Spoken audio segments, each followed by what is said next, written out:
Okay, we're going to quickly learn how to do quadratic regression in a calculator. You need at least 3 points to do quadratic regression. First thing we're going to do, I highly suggest whenever you do anything in the calculator in class, you go ahead and start with clearing the calculator, second plus 712. If you do not do that, you can have other people's information in the calculator to throw you off, or just be in there to help you make mistakes. I suggest clearing it. If you don't, I'm going to show you some easy ways to clear parts of it in here.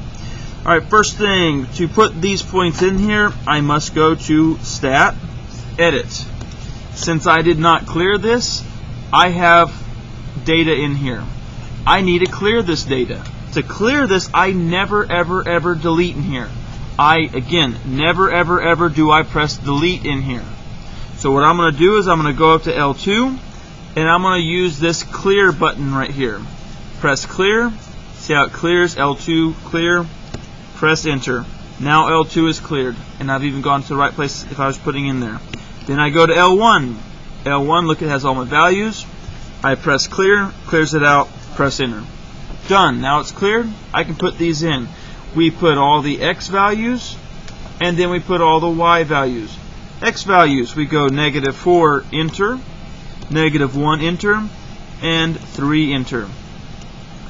Now we go over to the Y values, 22, enter, 7, enter, 43, enter.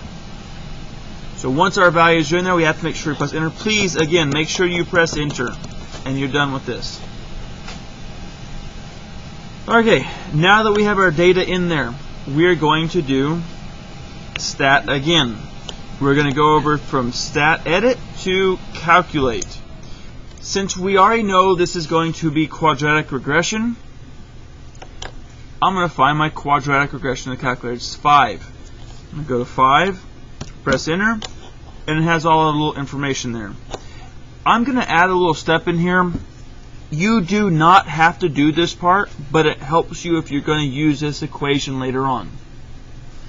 If you go to the Store Regression Equation option here, you're storing it. So instead of just getting your equation, what this can do is put this in Y1 for you, so you don't have to retype it once you found the equation. So let's go ahead, put your cursor here. You can press enter 4 times, or you can just go down here where your cursor matches here. You're going to press this key right here where it says vars. Tap it once, and this is where you can put different variables in here. So we're going to we want y vars, because we want to go to y1. So go over to the right, and then we want a function. And here's your y1, y2, y3, whatever. So we want y1. I typically always just simply use y1. You know you've done it correctly when you have y1 listed in here. It's going to store in y1. Then we need to go down to calculate. Calculate. Here, if we just want our equation, this is the best place to get our equation. This is the best place to get our equation.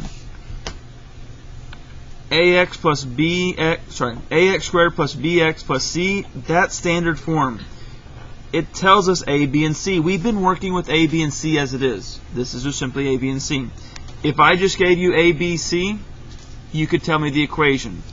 You fill it in. My equation is y equals a is 2, then I put x squared. My b is 5 plus 5, then I put an x, and then c at the end plus 10. There's my equation. I'm done. That's all I wanted to show you how to do on this, but just remember I put that store in here. If you want to see where that store went, where I put store in y1, if you tap your y equals button, this is in there. Now, the reason I would read off the other screen is when it goes in here, sometimes the numbers look a little bit funky. Where this A is supposed to be 2, well, it has 2.000000003. Guys, that's just 2. That's just 2. Here, where B is supposed to be 5, it has 4.999999999. Again, it's just basically 5. It's so close, it's not going to matter. You're not going to notice the difference. And 10 is 9.9999. That's why I want you to use the values for the other one. Does it matter? No. This is still going to read as it should. And if I go show you the table, I look for my 3 points. There's your negative 422, negative 17, and 342. Sorry, 43. And any other one you wanted to find. If I wanted to know what the y value for 5 would be, 585.